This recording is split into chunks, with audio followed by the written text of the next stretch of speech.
Hello, Assalamu alaikum dear viewers. Again I have brought a topic. Our topic is all about idiomatic expressions. As you know that I have already uploaded many lectures pertains to grammar, pertains to vocabularies. So today I have decided that to tell you something about idiomatic expression. Before to start my topic, let me tell you something about idiomatic expression. That what is idioms? Idioms like a figurative language. It does not have any literal meaning. It has a figurative meaning. Uh, you cannot judge by it, literal meaning or by its individual words meaning. But many of are quite similar. You can judge them by its literal meaning. So without wastage of time, I would love to hit my topic.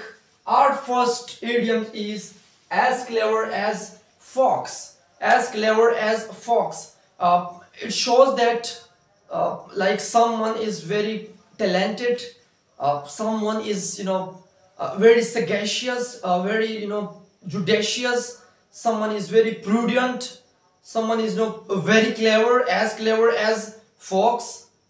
So let me tell you the example. You cannot persuade her.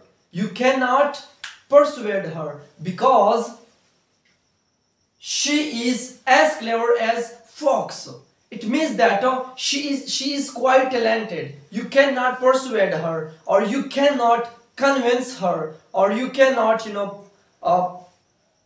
throw dust into her eyes. You cannot put her legs. You cannot betray her because she is quite talented. She is as clever as fox. It shows like someone is very talented, someone is very sharp. It shows like that. Our second one is like two peas in a pod. Like two peas in a pod used to say that two things or people are very similar to each other. They are quite analogous to each other. They are quite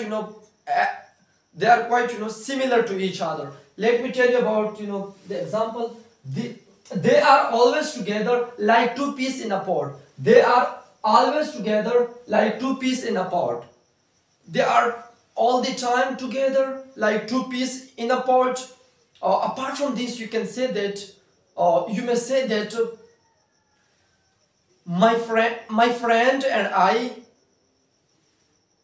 is my friend and I are like two peas in a pod because we are analogous to each other, because we like same things.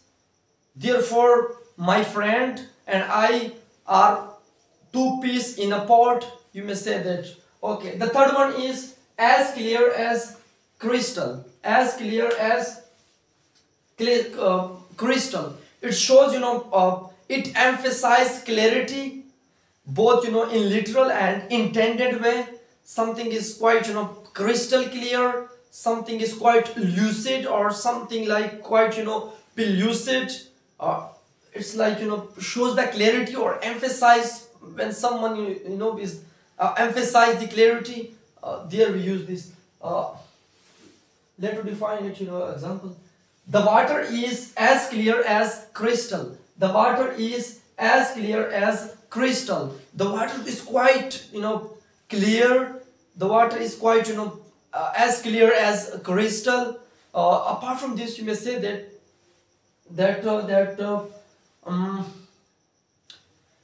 you're writing as clear as crystal. You're writing as clear as crystal. You may make a lot of example. While the fourth one is cry over the spilt milk. Cry over the spilt milk. To be unhappy about the past event which cannot be changed, but you are unhappy. You keep on thinking about that past event, but that is literally cannot be changed, but you are just thinking, or you are regretting. So we will know about it. Example. It is useless to cry over the spilt milk. There is no use to cry over the spilt milk. Or you may say that You have broken my mobile. You have broken my mobile. Leave it, because it is useless, or there is no use to cry or the spilt milk. What happened, it has happened, but there is no use, to regretting. So there is no use to cry or the spilt milk. Okay. The fifth one which I have, hard nut to crack. Hard nut to crack. Hard nut to crack means something is very difficult to understand, or something is quite difficult to fathom. Uh, this is, I have written here example. Your problem is hard nut to crack. Your problem is hard nut to crack. Your problem is, quite difficult, difficult to understand. It is beyond the descriptions, or it is, beyond the comprehensions.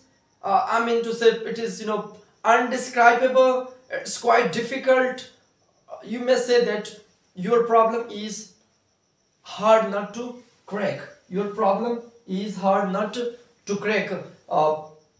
Apart from this, you can say that the assignment is hard nut to crack. The assignment is hard nut to crack because it's quite difficult.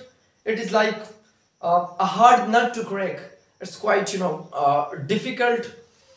Guys, this is, idioms which I have already shared with you. If you use it in your speaking as well as in your writing, it makes your writing very attractive. It makes your writing very, people will be getting interesting in reading or in studying your writing. If you use it in speaking as well as in writing, your writing would be very debuna. People will be longing for reading your writing. So this is idioms. You may use it in speaking as well as in writing. This is, I have brought a topic. It's all about idioms. Again, I will bring a topic pertains to idioms. Take care. Thank you very much. Thanks. Thank you.